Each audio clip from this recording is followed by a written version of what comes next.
ಏನಾದರೂ ಸುಳ್ಳುಗಳು ಹೇಳಿ ನಮಗೆ ನಾಳೆ ದಿನ ದಾರಿ ತಪ್ಪಿಸೋ ಕೆಲಸ ಆಗಬಾರ್ದು ಅಂತ ನಾನು ಕೂಡ ಆಯಿತು ಅಂತ ಸುಮ್ಮನೆ ಆದೆ. DNA ರಿಪೋರ್ಟ್ ಬಂತು, ಪಾಸಿಟಿವ್ ಆಗಿ ಬಂದ್ಬಿಡ್ತು. ಪೂಜಾ ಆಚಾರ್ಯ ಏನು ಮಗ ಇದ್ದಾನೆ, ಅದರ ತಂದೆ ಜೆ ಕೃಷ್ಣ ಅಂತಲೇ DNA ರಿಪೋರ್ಟ್ ಬಂತು. ಅದು ಪೊಲೀಸ್ ಇಲಾಖೆ ಮೂಲಕ ಸ್ವತಃ ಪುತ್ತೂರಿನ ಇನ್ಸ್ಪೆಕ್ಟ್ರೇ ಇವರಿಗೆ ಮನವರಿಕೆ ಮಾಡಿದ್ರು. ಈಗ ಅದು ಪಬ್ಲಿಕ್ ಡೆಮೋದಲ್ಲಿ ಸಿಕ್ಕುತ್ತದಲ್ಲ. ಆಗ ನಮಗೊಂದು ಆಸೆ ಆಯಿತು, ಓಕೆ ಮಗು ಅವ್ರದ್ದೇ ಆಗೋಯ್ತು ಅಂದಮೇಲೆ ಮದುವೆ ಆಗ್ಬೋದು. ಈಗ ಏನಾದರೂ ಮನಸ್ತಾಪ ಇರಲಿ, ಮದುವೆ ಆಗ್ಬೋದು. ಇದು ನಮ್ಮ ನಾವೇನು ಅಂದ್ಕೊಂಡಿದ್ವಿ ಅದೆಲ್ಲ ಉಲ್ಟಾ ಆಗೋಯ್ತು. ಈಗಲೂ ವಾದ ಮಾಡೋಕ್ಕೆ ಶುರು ಮಾಡಿದ್ರು, ಅವರೇ ಸಾಧ್ಯನೇ ಇಲ್ಲ, ನಂದೇ ಮಗುವಲ್ಲ ಅನ್ನೋ ಥರ ಶುರುವಾಯಿತು. ನಾವೆಲ್ಲ ಎಲ್ಲರೂ ಕೂತ್ಕೊಂಡು, ಇಲ್ಲ ಇದು ಬೇರೆ ಬೇರೆ ಬೇರೆ ಬೇರೆ ರೀತಿಯಲ್ಲಿ ಹೋಗುತ್ತೆ, ಇದು ಹೋರಾಟದಿಂದ ಬಗೆಹರಿಸೋದಲ್ಲ, ಮಾತುಕತೆ ಮೂಲಕ ಸಂಧಾನದ ಮೂಲಕ ಮಾಡಬೇಕು ಅಂತ ಭಾಳಷ್ಟು ಜನ ನಾವು ಮಾಡಿದ್ವಿ. ಇದರಲ್ಲಿ ನಮ್ಮ BJPಯ ಈಗಿನ ಜಿಲ್ಲಾಧ್ಯಕ್ಷರು ಸತೀಶ್ ಅವರು, ಅವ್ರ ಸ್ನೇಹಿತರು ಮೈಸೂರಿನ ಹರೀಶು, ನಾನು, ನಮ್ಮ ಸಮಾಜದವರು ಎಲ್ಲ ಸೇರಿಕೊಂಡು ನಾವು ಒಂದು ಸಂಧಾನ ಮಾಡ್ಕೊಳ್ಳೋಣ, ಅವ್ರಿಗೂ ಕೂಡ ಬುದ್ಧಿ ಹೇಳೋಣ ಅಂಥೇಳಿ ನಾವೆಲ್ಲ ಕೂತ್ಕೊಂಡು ಸುಮಾರು 2 ಬಾರಿನೂ ಕೂಡ ಜಗನ್ನಿವಾಸ್ ಅವರ ಜೊತೆಯಲ್ಲಿ ನಾವು ಮಾತಾಡ್ತೀವಿ. ಅವರು ನನ್ನ ಮಗ ಒಪ್ಪಲ್ಲ, ಹಂಗೆ ಹಿಂಗೆ ಇದೇ ಮಾತಾಡೋರು. ನಾವಂದು ಟೈಮ್ ತಗೊಂಡು ಹೇಳಿಯಪ್ಪ, ಮಗುನೇ ನಿಮ್ಮದು, ಎಲ್ಲೋದ್ರೂ ಆ ಮಗು ಅಪ್ಪನ ಬದಲಾಯಿಸೋಕ್ಕಾಗೋದಿಲ್ಲ, ಕಾನೂನು ಚೌಕಟ್ಟಿನಲ್ಲಿ ಇದ್ದೀವಿ ಅನ್ನೋದ್ರಿಂದ ನಾವು ಮಾತಾಡೋಕ್ಕಾಗ್ತಾಯಿಲ್ಲ ಅವರಿಗೆ. ಆದರೆ ತಪ್ಪೇ ಆಗುತ್ತೆ, ನಾಳೆ ದಿನ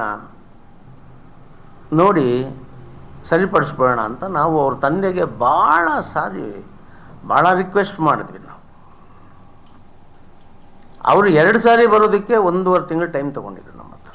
ಆದರೂ ನಾವೆಲ್ಲ ಆಯಿತು ನಾನು ಬರ್ತಾಯಿದ್ದೆ, ಅಲ್ಲಿಂದ ಮಾತಾಡಿಸ್ತಾ ಇದ್ದೆ. ಸತೀಶ್ ಅವರು ಬರ್ತಾಯಿದ್ರು, ಅವ್ರ ಪದಾಧಿಕಾರಿಗಳೆಲ್ಲ ಕೂತ್ಕೊಂಡು ಒಳ್ಳೆ ರೀತಿಯಲ್ಲಿ ಮಾಡಿ ಆಗೋಗ್ಬಿಡುತ್ತೆ ಅಂದಾಗ ಮತ್ತೆ ಸೇಮ್ ಕತೆ, ನನ್ನ ಮಗ ಒಪ್ತಾ ಇಲ್ಲ ಅಂತ. 3 ತಿಂಗಳ ಹತ್ತತ್ರ ಆಗೋಯ್ತು ಸರ್. ಇದ್ರ ಮಧ್ಯೆ ನನ್ನ ಮೇಲೆ ಕೆಲವು ಆರೋಪಗಳು ಶುರುವಾಯಿತು ಸಮಾಜದಲ್ಲಿ. ನಂಜುಂಡಿಯವರು ಅಷ್ಟು ಜೋರಾಗಿ ಹೋರಾಟ ಮಾಡಿದ್ರು, ಈಗ ನೋಡಿದ್ರೆ ಸುದ್ದಿನೇ ಇಲ್ಲ. ಇವರೆಲ್ಲ ಅವ್ರ ಜೊತೆ ಶಾಮೀಲಿ ಆಗ್ಬಿಟ್ಟಿದ್ದಾರೆ ಅಂತ. ಹಣದಕ್ಕೋ ಮತ್ತೊಂದಕ್ಕೋ ಮಗದೊಂದಕ್ಕೋ ಬಗ್ಗುವಂಥವನ್ನಲ್ಲ ನಾವೆಲ್ಲ ಒಂದು ಕೊಳಚೆ ಪ್ರದೇಶದಿಂದ ಬಂದಿರೋ, ಇದೆಲ್ಲ ನೋಡಿರ್ತೇವೆ. ನ್ಯಾಯ ಸಿಗಬೇಕು ಅನ್ನೋ ಕಾರಣಕ್ಕೆ ಪ್ರಚಾರ ರಹಿತವಾದಂಥ ಸಂಧಾನ ಮಾಡಬೇಕು ಅಂತ ನಮ್ಮ ಉದ್ದೇಶ.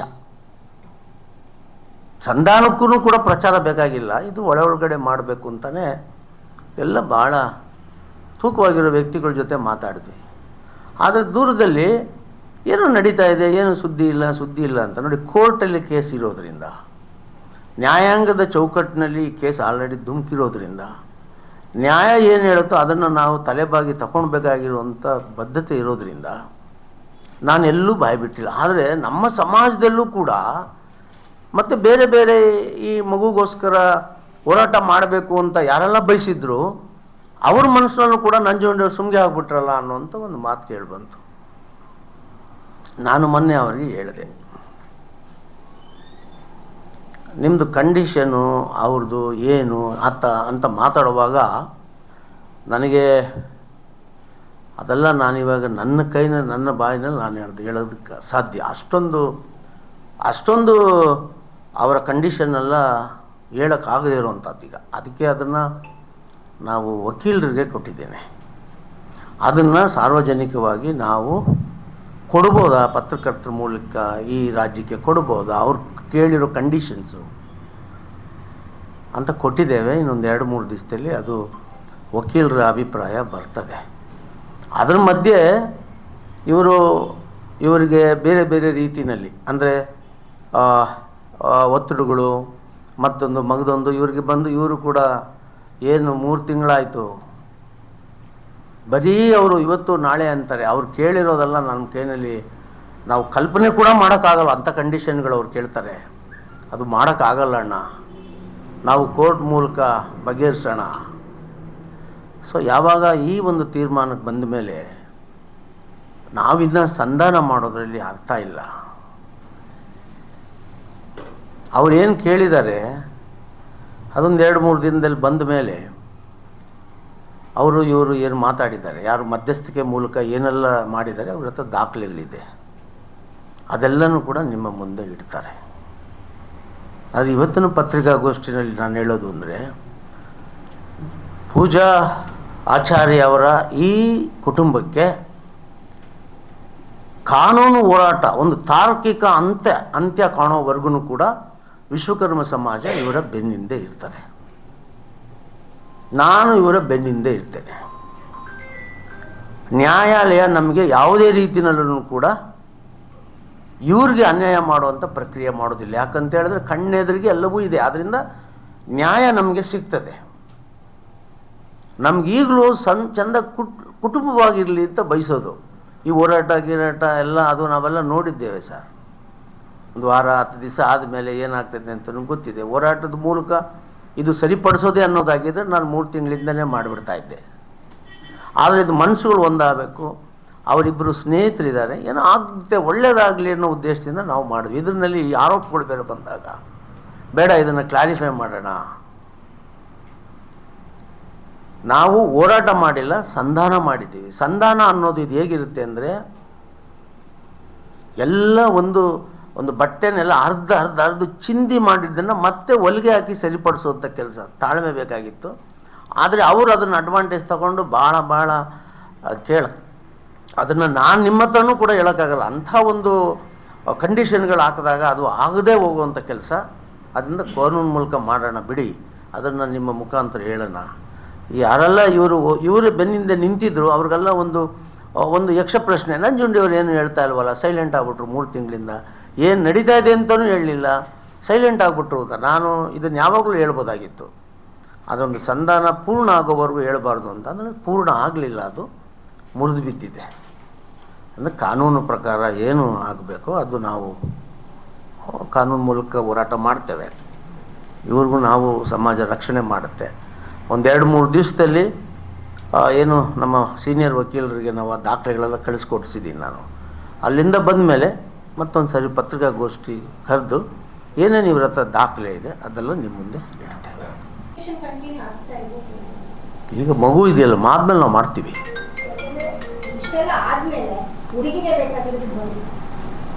ನಾವು ಮಾಡ್ತೀವಿ. ನಾನು ಹೇಳಿದ್ನಲ್ಲ, ಆ ಕುಟುಂಬಕ್ಕೆ ನಾನು ಇರ್ತೀನಿ ಇನ್ನಲ್ಲ. ಓದಿಸೋದು ಅಷ್ಟೇ ಅಲ್ಲ, ಆ ಕುಟುಂಬಕ್ಕೆ ನಾವು ಆಧಾರವಾಗಿರ್ತೇವೆ. ನಾವು ಅದಕ್ಕೆ ಹೇಳಿದ್ದೀನಿ, ಭಯ ಪಡೋಕೆ ಹೋಗಬೇಡಿ, ಕಾನೂನು ಸಿಕ್ಕುತ್ತೆ, ನಾನಿದ್ದೇನೆ, ನಾವಿದ್ದೇವೆ.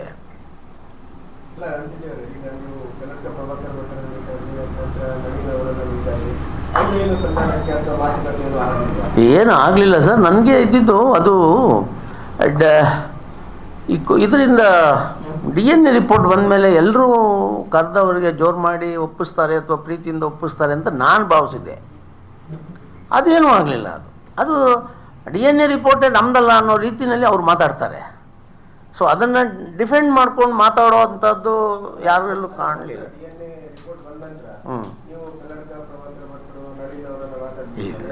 ಇಲ್ಲ ಸರ್, ಏನು ಸರ್, ಕಣ್ಣೆದುರಿಗೆ ಕಾಣ್ತಾ ಇದೆ.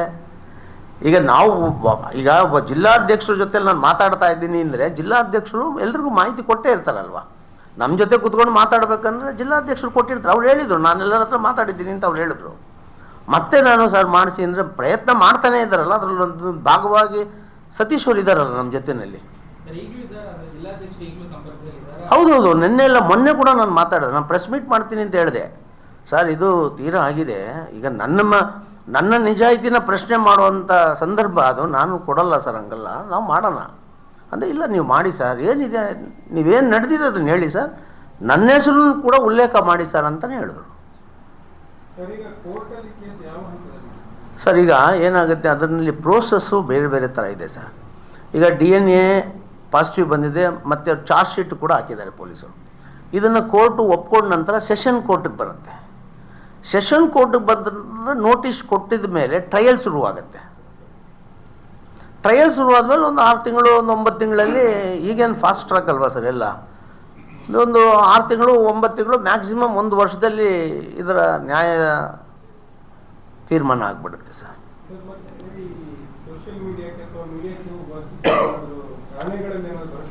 ಇಲ್ಲ ಇಲ್ಲ ಅಲ್ಲ ಸರ್, ನಾನು ಕೇಳಿದೆ, ನಿಮಗೆ ಗೊತ್ತಿದೆ, ನಿಮಗೆ ಗೊತ್ತಿರೋದೇನಿಲ್ಲ. ಯಾರಾದರೂ ಒಂದು ಸ್ಟೇ ತೊಗೊಂಡು ಬಂದರೆ ನಾವು ಬರೋದಕ್ಕಿಂತ ಮುಂಚೆ ಇವ್ರಿಗೂ ಬೇರೆ ಬೇರೆ ರೀತಿಯಲ್ಲಿ ಬೆದರಿಕೆ ಹಾಕಿದ್ದಾರೆ. ನಿಮ್ಮ ಮೇಲೆ ಪೊಲೀಸ್ ಕಂಪ್ಲೇಂಟ್ ಇದೆ, ಸ್ಟೇ ಇದೆ ಅಂತ. ಈಗ ಸ್ಟೇ ತಗೊಂಡ್ರೆ ಅದ್ರ ಪ್ರೋಸೆಸ್ ಏನಂತ ನಿಮಗೆ ಚೆನ್ನಾಗಿ ಗೊತ್ತಿದೆ. ಎಲ್ಲ ಮಾಧ್ಯಮ ಕಚೇರಿಗಳಿಗೆ ಅಲ್ಲಿಂದ ಕೋರ್ಟಿಂದ ಬರಬೇಕು, ಮಾಡಬೇಡ್ರಿ, ಪ್ರಕಟಿಸಬೇಡಿ ಅಂತ ನಿಮಗೆ ಕೊಡಬೇಕು. ನನ್ನ ಮೇಲೆ ಏನಾದರೂ ತಂದಿದ್ರೆ ನನಗೆ ಬರಬೇಕು ಕೋರ್ಟಿಂದ ಸ್ಟೇ, ನೀವು ಮಾತಾಡಬಾರ್ದು ಅಂತ. ಠಾಣೆಯಲ್ಲಿ ಕಂಪ್ಲೇಂಟ್ ಕೊಟ್ಟಿದ್ದು ಅವ್ರು ಹೇಳಿದ್ದಾರೆ, ನೀವು ಕೋರ್ಟ್ಗೆ ಹೋಗಿ ಅಂತ ಹೇಳಿದ್ದಾರೆ. ಕೋರ್ಟ್ಗೆ ಹೋಗಿ ಅಂತ ಅವ್ರು ಹೇಳಿದ್ದಾರೆ. ಮನೇಲಿ ಆರಾಮಾಗಿದ್ದಾರೆ ಅವರು. ಸರಿ, ಕಾನೂನಾತ್ಮಕ ನ್ಯಾಯ ಅಂದ್ರೆ ನಾಳೆ ಟ್ರಯಲ್ ಮುಗಿಬಹುದು, ಒಂದು ಆ ಹುಡುಗ ಆರೋಪಿ ಆದ ಕಾರಣ ಶಿಕ್ಷೆ ಆಗ್ಬೋದು. ಅಂದ್ರೆ ಈ ಶಿಕ್ಷೆ ಆಗುವಂತದ್ದೇ ಅಂದ್ರೆ ಇದಕ್ಕೆ ಸಮ್ಮತಿ ಅಂದ್ರೆ ಫೈನಲ್ ಈಗ ಅವಳ ಜೊತೆಗೆ ಬಾಳಲಿಕ್ಕೆ ಆಗದಿತ್ತು ಅಂತ ಅವ್ರಿಗೆ ಶಿಕ್ಷೆ ಆಗ್ಬೇಕು ಅನ್ನೋ. ಇನ್ನೇನು ಮಾಡೋದು ಸರ್, ಇನ್ನೇನು ಮಾಡೋದು? ನಾವು ಶಿಕ್ಷೆ ಹೋಗ್ಬಾರ್ದು, ಹುಡುಗ ಜೈಲಿಗೆ ಹೋಗ್ಬಾರ್ದು ಅನ್ನೋ ಒಂದೇ ಒಂದು ಕಾರಣಕ್ಕೆ ನಾನು ಈ ಎಲ್ಲ ಆರೋಪಗಳನ್ನ ಒತ್ಕೊಂಡ್ರು ಅದು ಅವನಿಗೂ ಶಿಕ್ಷೆ ಆಗಬಾರ್ದು. ಅವನು ತಪ್ಪು ಮಾಡಿದ್ದಾನೆ, ಇವಳು ತಪ್ಪು ಮಾಡಿದ್ದಾಳೆ, ಇಬ್ಬರದ್ದು ಸಮಾಜ ಒಂದು ಒಳ್ಳೆ ಸಮಾಜ ಇದಾಗಬಾರ್ದು ಅಂತ. ಇದು ಕೊನೆಗೆ ನಾನಿಲ್ಲ, ಈಗಲೂ ಅವರು DNA ಚಾಲೆಂಜ್ ಮಾಡ್ತೀನಿ ಅನ್ನುವಂತ ಮಾತಾಡ್ತಾರೆ ಅಂದರೆ ಈಗ ನಾವೇನು ಮಾಡೋದು? ಕಾಲು ಹಿಡಿತೀನಿ ಅಂತ ಹೇಳಿದೆ ನಾನು ಹೇಳಿದೆ, ನಾನು ಬೇಕಾದರೆ ಕಾಲು ಹಿಡಿತೀನಪ್ಪ ಸಮಾಜದ ಮುಖ್ಯಸ್ಥನಾಗಿ, ಅವರಿಬ್ಬರು ಒಂದಾಗಲಿ. ಹಿಂದೆ ನಮ್ಮ ಸಮಾಜ ಎಲ್ಲ ನನ್ನ ವಿರುದ್ಧ ತಿರುಗಿಬಿದ್ದು ನೀವ್ಯಾಕೆ ಅವನು ಅತ್ಯಾಚಾರ ಮಾಡಿರೋನು ಕಾಲು ಹಿಡಿತೀನಿ ಅಂತ ಸಮಾಜದ ಗೌರವ ಕಳಿತೀರಾ ಅಂತ ನನಗೆ ಹೇಳಿದ್ರು. ನಾನು ಸಮಾಜಕ್ಕೆ ಹೇಳಿದೆ, ಅದು ಒಂದು ಹೆಣ್ಣು ಮಗು ಜೀವನ, ಅದು ಸರಿ ಹೋಗ್ಲಿ ಅಂತ ಹೇಳಿದ್ದೀನಿ ಬಿಡು ಅಂತ ಹೇಳಿದೆ. ಇನ್ನೆಷ್ಟು ನಾವು ಬಗ್ಗೋದು? ಈಗ ಶಿಕ್ಷೆ ಅಪ್ಪನಿಗೆ ತನ್ನ ಮಗ ಈ ಥರ ಒಂದು ಕೆಲಸ ಮಾಡಿದ ನಂತರ ಅವನು ಭಾಳ ಸರಿಪಡಿಸಬೇಕು ಅನ್ನೋ ಜವಾಬ್ದಾರಿ ಬೇಕು ಅಂತ ನನ್ನ ಅನಿಸಿಕೆ ಅದು. ಅದಕ್ಕೆ ನಾವು ಸರ್ ಯಾರಾದರೂ ಈ ಥರ ಪ್ರಕರಣಗಳಾದರೆ ಹೋರಾಟ ಮಾಡಿ ಅವ್ರನ್ನ ಬೇರೆ ರೀತಿಯಲ್ಲಿ ಕಾಣಿಸ್ಬೇಕು ಮಾಡ್ತಾರೆ. ನಾವು ಇವತ್ತರೆಗೂ ಅದು ಮಾಡಿಲ್ಲ. ನಾನು ಇವತ್ತು ಏನಾಯಿತು ಅಂತ ಹೇಳಿದ್ರೆ, ನಂಜುಂಡಿಯವರು ದುಡ್ಡು ಇಸ್ಕೊಂಡು ಏನೋ ಅವ್ರ ಕಡೆಯವ್ರಿಗೆ ಸಹಾಯ ಮಾಡ್ತಾ ಇದ್ದಾರೆ ಅನ್ನುವಂಥದ್ದು ಬಂದಾಗ ಅದು ತಪ್ಪಾಗುತ್ತಲ್ಲ ಸರ್. ನಾವಿಷ್ಟು ವರ್ಷ ನಮ್ಮ ಗೌರವ ಕಾಪಾಡ್ಕೊ ಬಂದಿದ್ದೀವಿ. ನಾನು ಅಲ್ಲಿಂದ ಬರ್ತೀನಿ, ಇಲ್ಲಿ ಪುತ್ತೂರಿಗೆ ಹೋಗ್ತೀನಿ, ಇವ್ರನ್ನ ಕರ್ಕೊಂಡೋಗಿ ಸೀನಿಯರ್ ಕೌನ್ಸಿಲ್ ಹತ್ರ ಎಲ್ಲ ಮಾತಾಡ್ಸಿದ್ದೀನಿ, ದೊಡ್ಡ ಅಡ್ವೊಕೇಟ್ ಹತ್ರ ಒಪಿನಿಯನ್ ತೊಗೊಂಡಿದ್ದೀವಿ. ಇಷ್ಟೆಲ್ಲ ನಾವು ಮಾಡಿದಾಗ ಸಂಧಾನ ಅನ್ನೋದು ಅಷ್ಟು ಬೇಗ ಬರೋದಲ್ವಲ್ಲ ಸರ್. ಅದು ಅವ್ರಿಗೆ ಆ್ಯಕ್ಚುಲಿ ನಿಜ ಹೇಳ್ಬೇಕಾದ್ರೆ ನಾನು ಮಾಡೋ ಕೆಲಸ ಅವ್ರು ಮಾಡಬೇಕು. ಇಲ್ಲ ನನ್ನ ಮಗನ ಭವಿಷ್ಯಕ್ಕೆ ತೊಂದರೆ ಆಗುತ್ತೆ, ನಾವು ಮಾಡೋಣಪ್ಪ ಅಂತ ನಮ್ಮ ಹತ್ರ ಬರಬೇಕು. ಇದು ಉಲ್ಟಾ. ಇದು ಯಾಕೆ? ಒಂದು ಕುಟುಂಬ ಚೆನ್ನಾಗಿರಲಿ ಅಂತ ನಮ್ಮ ಉದ್ದೇಶ. ನಮಗೆ ಗೊತ್ತಿಲ್ವ ಸರ್, ನಾನು ಸಿನಿಮಾದಲ್ಲಿದ್ದವನು ಎಷ್ಟು ಜನ ನೋಡಿರ್ತೀನಿ. ಈ ಕೇಸನ್ನು ಯಾವ ಥರ ಎನ್ಕ್ಯಾಶ್ ಮಾಡಿಸ್ಕೋಬೋದಾಗಿತ್ತು ಅಂತ ಗೊತ್ತಿಲ್ವ ಸರ್? ಪಾಪ ಇದು. ಕುಟುಂಬ ಚೆನ್ನಾಗಿರ್ಬೇಕು ಅಂದಾಗ ನಾವು ಪ್ರಚಾರ ಮಾಡಬಾರ್ದು. ಇಲ್ಲ ಸರ್, ಅವ್ರು ಮೊದಲು ನಾನು ಅವ್ರನ್ನೇ ಕೇಳಿದ್ದು, ನನ್ನ ಸ್ನೇಹಿತರು. ಅವರು ಏನು ಇಲ್ಲ ಸರ್, ನಾನು ಕಂಪ್ಲೇಂಟ್ ಕೊಡೋವಾಗ ಆತ ಮೈನರ್ ಆಗಿದ್ದ. ಪಾಯಿಂಟ್ ನೋಡ್ಕೊಳ್ಳಿ ನೀವು, ಅವರು ಮೈನರ್ ಆಗಿದ್ದ. ಇವರು ಹೋಗಿ ಕಂಪ್ಲೇಂಟ್ ಕೊಡುವಾಗ ಮೈನರ್ ಆಗಿದ್ದಾಗ, ಇಲ್ಲ ಅವನು ಮೈನರ್ ಆದರೆ ಫೋಕ್ಸೋ ಕೇಸಿಗೆ ಬಂದ್ಬಿಡ್ತದೆ. ಅದು ಮೈನರ್ ಈ ಕೇಸ್ಗಳೆಲ್ಲ ಫೋಕ್ಸೋಗೆ ಬರ್ತದೆ. ಬೇಡ, ನೀವು ವಾಪಸ್ ತಗೊಳ್ಳಿ, ನಾವು ಮಾತುಕತೆ ಮೂಲಕ ಮದುವೆ ಮಾಡಿಸೋಣ ಅಂತ ಸ್ಟೇಷನಲ್ಲಿ ಅವ್ರು ಬರೆದು ಕೊಟ್ಟಿದ್ದಾರೆ. ಯಾರು? ಜಗನ್ನಿವಾಸ್ ಬರೆದು ಕೊಟ್ಟಿದ್ದಾರೆ. ಅದಾದ ನಂತರ ಅವರು ಇಲ್ಲ 21 ವರ್ಷ ಹುಡುಗನಿಗೆ ಆದ ಕೂಡಲೇ ಅವರು ಇಲ್ಲ ನಮ್ಮ ಮಗ ಮೈನರ್ ಆಗ್ಬಿಟ್ಟ, ಈಗ ನನ್ನ ಮಗ ನನ್ನ ಮಾತು ಕೇಳೋಲ್ಲ, ಮದುವೆ ಮಾಡ್ಕೊಳಲ್ಲ ಅಂದಾಗಲೇ ಈ ಕೇಸು FIR ಆಗಿದ್ದು.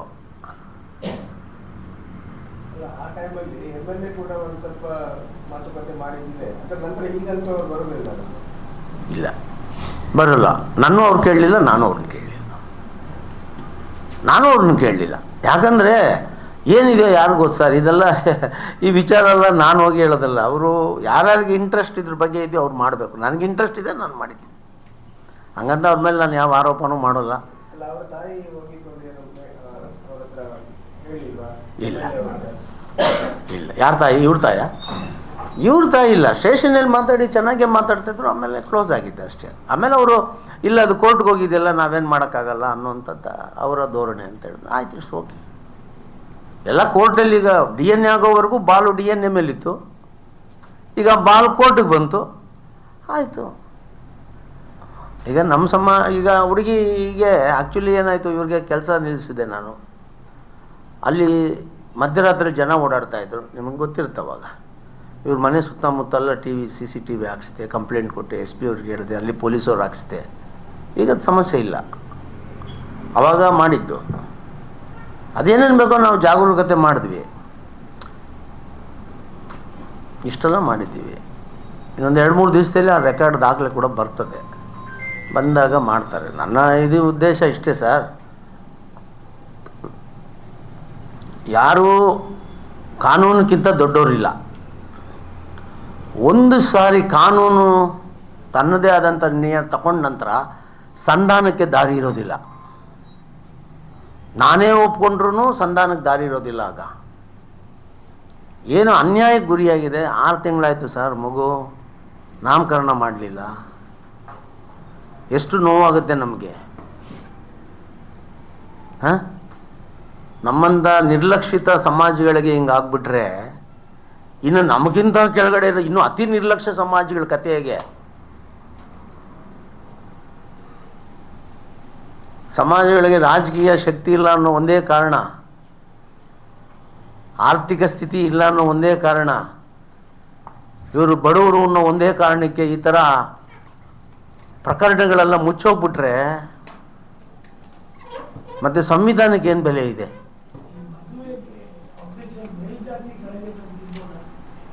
ಅದು ಅವ್ರನ್ನೇ ಕೇಳಿದೆ ಸರ್, ಅವ್ರು ಹೇಳೋದು ಒಂದೇ ಪಾಯಿಂಟ್, ನನ್ನ ಮಗ ಒಪ್ಪಲ್ಲ ಅಂತಾರೆ ಸರ್. ಹಂಗೆ ಲೆಕ್ಕ ನೋಡಿದ್ರೆ ವಿಶ್ವಕರ್ಮ ಸಮಾಜ ಯಾವುದ್ರಲ್ಲಿ ಕಡಿಮೆ ಇದೆ ಸರ್? ವೈದಿಕ ಪರಂಪರೆ ಹೊಂದಿದಂಥ ಸಮಾಜ ಇದು, ಶಿಲ್ಪಕಲೆಯನ್ನು ಇಟ್ಸ್ಕೊಂಡಿರುವಂಥ ಸಮಾಜ ಇದು, 5 ಕಸುಬುಗಳಿಗೆ ಈ ದೇಶದ ಸಂಪತ್ತನ್ನು ಕಾಪಾಡುವಂಥ ಸಮಾಜ ಇದು.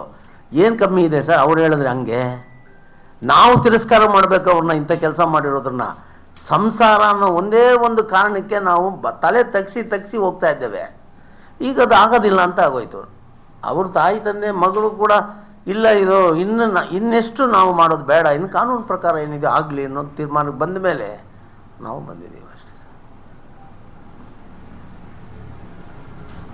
ಇಟ್ಕೊಂಡಿದ್ದೀರ ಒದ್ದಾಡ್ತಾ ಇದೆ ಅಂತ ಹೇಳಿದ್ರೆ ಹಿಂದುತ್ವ ಅನ್ನೋದು ನಾಚಿಕೆ ಪಡಬೇಕು. ಯಾರೇ ಆಗಲಿ ಜಾತಿಯನ್ನು ಮೀರಿ, ಧರ್ಮವನ್ನು ಮೀರಿ ಹೆಣ್ಮಕ್ಕಳಿಗೆ ನ್ಯಾಯ ಕೊಡಬೇಕು.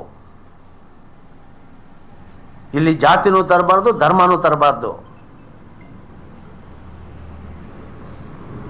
ಆದರೆ ಎಲ್ಲದಕ್ಕೂ ಒಂದು ಕಾರಣ ಇಟ್ಟುಕೊಂಡು ಕೋರ್ಟು ಅಂದರೆ ಅದರ ಅರ್ಥ ಏನಾಗುತ್ತೆ?